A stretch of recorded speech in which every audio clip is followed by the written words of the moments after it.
tiennent que au niveau du thème, du troisième thème, nous avons ajouté entre autres moyens, les moyens, c'est-à-dire le fait de solliciter l'État, de pouvoir être aidé par l'État. Et dans ce sous-chapitre-là, on va expliquer un peu tout ce que l'État peut faire pour aider les inventeurs. Bon, je vous ai distribué les plaquettes. Est-ce que vous pouvez revenir sur les trois thèmes? Oui, oui. Bon, donc je rappelle un peu les trois thèmes concernant Abidjan Innova, puisque c'est pour 3 jours. Et pendant chaque jour, nous avons un panel. Et le panel du premier jour, c'est-à-dire le 28 mars, est intitulé « Le guichet unique de valorisation des inventions ». Donc nous allons bien expliquer ce que c'est que ce guichet unique des inventions et de l'innovation. On va montrer comment est-ce que ça facilite l'accessibilité aux inventeurs, comment est-ce que ça facilite l'accès à des fonds, les lois, le partenariat public-privé. Ce sont tout ça, c'est des méthodes. Quelqu'un a parlé de comité interministériel. Des exemples de guichets uniques de certains pays exactement vont être évoqués. Donc nous allons bien expliquer ce que nous appelons guichet unique. Depuis un certain temps on en parle, mais il faut qu'on dise la spécificité, qu'est-ce que ça va changer et en quoi est-ce que c'est plus efficace que tout ce qui est fait jusqu'à présent. Ce deuxième jour, nous allons prendre et traiter le thème les inventions accélérateurs de développement. Donc, entre autres, nous allons expliquer ce qu'on appelle l'économie souveraine et pérenne. Ce qu'on appelle les échanges de haut niveau, à partir du fait que toi-même tu es créateur en tant qu'État, toi-même tu as tes propres produits, dans les accords internationaux et tout ça, on fait des échanges de très haut niveau. Nous allons également évoquer les aspects tels que la grandeur d'une nation et la souveraineté, la liberté. Nous allons évoquer la stabilité socio-économique, la fierté de l'État, la fierté des citoyens et la participation à l'emploi durable à partir de nos inventions. Donc le thème c'est les inventions accélérateurs de développement. Et puis le troisième jour, le 30 mars, nous allons traiter le thème solutions pour l'inventeur solitaire, ou bien les solutions pour l'inventeur solitaire. Alors on va parler des expertises qu'il peut solliciter, des financements qu'il peut avoir, les marchés, comment il peut entrer sur le marché, comment il peut adhérer à des communautés qui peuvent lui faciliter la tâche. Parce que quand on est seul, on va moins vite, enfin on va vite mais on ne va pas loin. Et puis la notion de gestion du temps. Il faut prendre en compte la notion de gestion du temps. Et puis l'implication de l'État, même pour l'inventeur solitaire. L'État doit pouvoir être un partenaire, c'est-à-dire toujours jouer son rôle de facilitateur et pour aider l'inventeur. Donc, les solutions pour l'inventeur solitaire, nous allons passer ça en revue. Voilà un peu les trois thèmes qui vont être évoqués et qui ont été adoptés ici à cette réunion. Rendez-vous donc du 28 au 30 mars 2019 au Palais de la Culture d'Abidjan. Bon, je vous ai distribué des plaquettes. Voilà. Mais tu as la plaquette, non? Non, tu dis rendez-vous du 28 au 30. Non, concernant les thèmes. Concernant les thèmes. Il est sous caméra, ça c'est... Maintenant, je vous ai distribué ces plaquettes. C'est pour vous-même, gardez-les pour vous. C'est pour que vous puissiez avoir une base d'information, mais sachez qu'il y a un site web www.abidjan-innova.com. Voilà, c'est écrit dessus. Mais dans ce site-là, vous pouvez tirer un truc comme ça. Vous pouvez demander à tirer ça.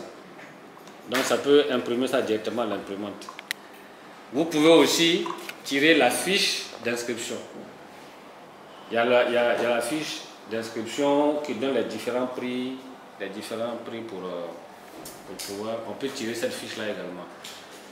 C'est important que chacun de nous, à partir de maintenant, soit un bon ambassadeur, un commercial pour vendre Abidjan Innova. Qui est concerné?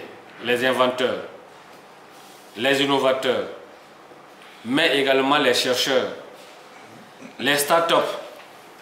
Il y a plusieurs startups qui m'ont déjà appelé, elles veulent l'exposer. Donc les startups savent qu'elles sont concernées, mais les artisans sont concernés. Parce que dans l'artisanat, c'est dans l'artisanat que la plupart des gens expriment leur talent. Donc ils sont concernés parce que c'est un salon où on doit montrer la créativité. S'ils sont créatifs, on a besoin d'eux. C'est pareil pour les centres de formation, pour les grandes écoles, pour les associations professionnelles qui développent des solutions pour leurs membres.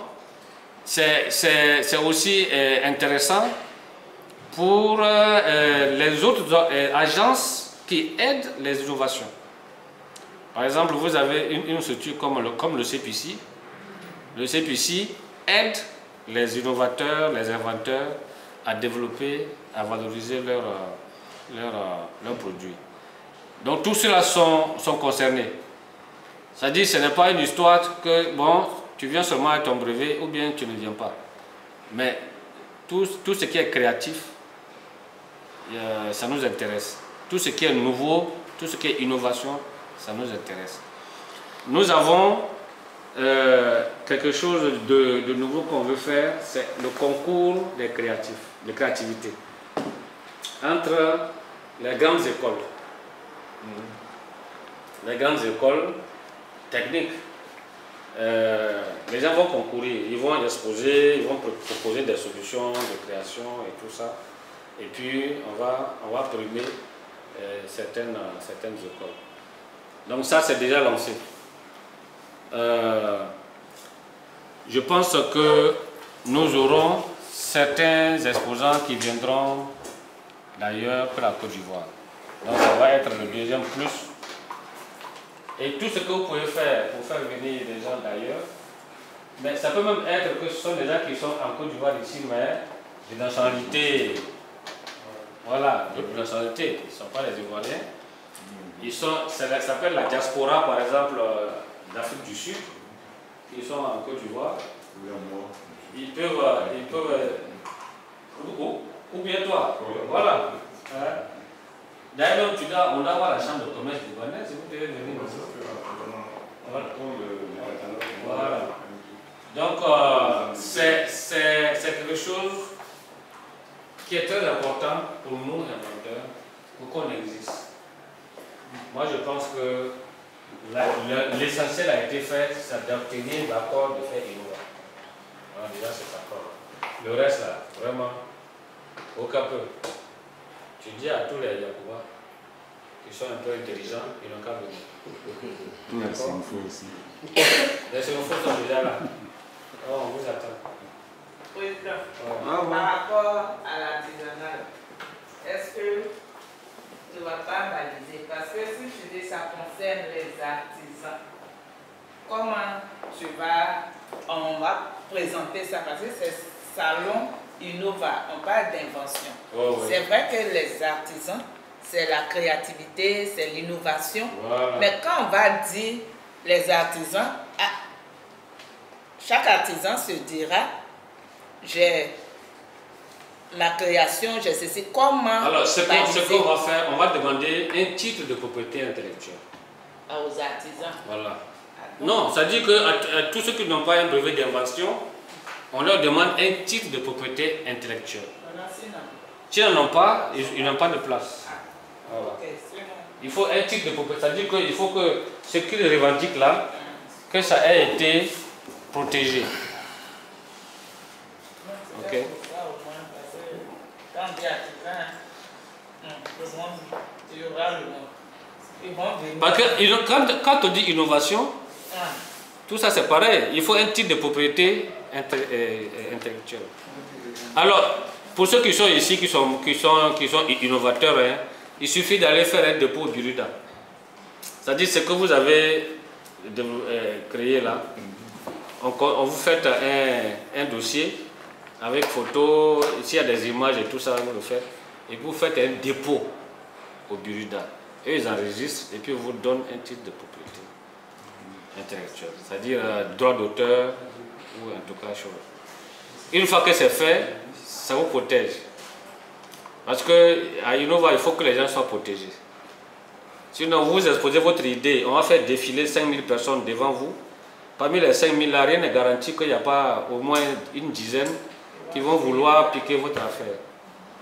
Donc, au niveau du salon, ça doit être connu, tout le monde doit savoir que tout le monde est protégé. Oui. Monsieur Salaméré. Bon, moi j'ai deux préoccupations. Oui. Comme j'avais été invité par Mme Gabo, qui est souvent de retour, lorsque je suis venue, il y avait des filles de ménagement. Il y avait d'autres qui disaient non. À quel titre on peut mettre non et puis ne pas laisser le nom. Ça c'est un. Et deux, j'ai des frères qui sont à Dibo, que leur boulot c'est d'aller faire les graphies en bourse. Ils le font de manière manuelle, sans machine, sans appareil. Et quand ils finissent, le pain raffia, il se présente un peu beige comme voilà. Et ils vont encore de la bourse, ils prennent la terre pour venir faire la teinture. Oh, ouais. Et cette teinture ne détecte pas, elle est intacte. Ouais. Il y a certaines personnes qui prennent ça un peu aux États-Unis, avec les connaissances qui avaient des mariés. Vous avez les photos, c'est très joli. Oui. Mais ceux-là, comment on peut les classer? Mais ce que tu es en train de dire là, moi-même là, je t'avoue que je suis émerveillé par ce qu'ils font. Des gens comme ça doivent être présents à Innova. Voilà. Maintenant il faut que leur savoir-faire là. Toi-même tu as dit qu'il y a des photos, des trucs comme ça. Voilà, ils font ça et puis il faut un dépôt au Biruda. Le Biruda ne se fatigue pas pour entrer dans les débats. C'est-à-dire que ce que vous avez présenté là, vous dites que c'est vous, c'est votre talent et tout. Vous déposez ça, c'est pour que si quelqu'un d'autre copie ça et que vous êtes en discussion, Biruda sort son papier pour dire la première personne qui a revendiqué ça, sur le terme revendication, qui a été auteur de ça, c'est Madame Tan. Donc, il y a au moins un témoignage, mais officiel, d'un organisme qui est connu. Le Biruda est reconnu. Ici, tout le monde connaît le Biruda. Et l'OAPI même reconnaît le Biruda. Voilà. Donc, c'est des choses comme ça, on aimerait. C'est ce qu'a dit le frère tout à l'heure. C'est-à-dire, moi, dans un discours, une fois, là c'était à Cotonou,